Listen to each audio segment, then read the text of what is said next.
نحمد الله يوم رد الداره بخير وسلامة، في قدومه نورت كل البلاد وحي فلا، يا عساه يعيش متعافي على عز وكرامة، والشعر والمدح يزهى مطلق ومطلق زهلا، تو ما لاحت بروق الخير في عرض الغمام، وابو خالد فيه نفخر كلنا راعى الشكال، نحمد الله يوم رد الداره بخير وسلام، في قدومه نورت كل البلاد وحي فال، يا عساه يعيش متعافي على عز وكرامة، الشعر والمدح يزهى مطلق ومطلق زهال، لدى استديو زفات أحلى مساي. أحلى مساي الاسم الأول في عالم الزفات والشيلة، رعي الفزعات فكك الجهام، مرخص بالمرجلة والطيب والوقفات أحلى مساي، اخوان ماخذين من الكرم اعلى وسام، اعضدها اهل المهابة والشيم في كل حال، وله عيال بالمراجل والمواقف والشهامة، وابو خالد بالمهابة والفخر ربع عياله، خالد المطنخ من يزبنه يبشر بالسلامة، عز له صاحب وعان اللي من الحاجة عنال،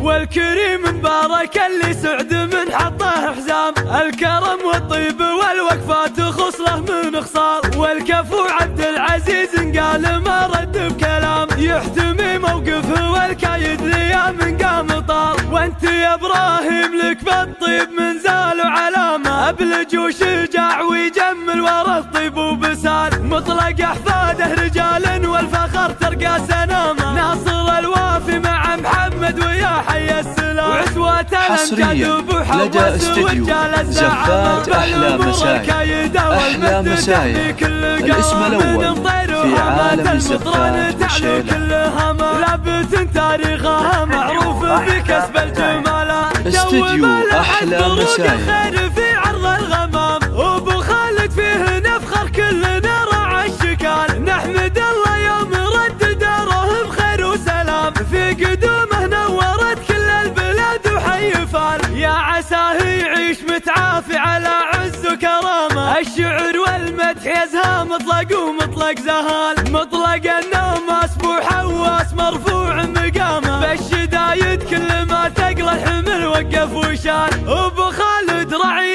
الفزعات فكك الجهام، مرخص بالمرجلة والطيب والوقفات مال، له اخوان ماخذين من الكرم اعلى وسام، اعضدها اهل المهابة والشيم في كل حال، وله عيال بالمراجل والمواقف والشهامة، وابو خالد بالمهابة حصريا لدى استديو زفات أحلى مساي. أحلى مساي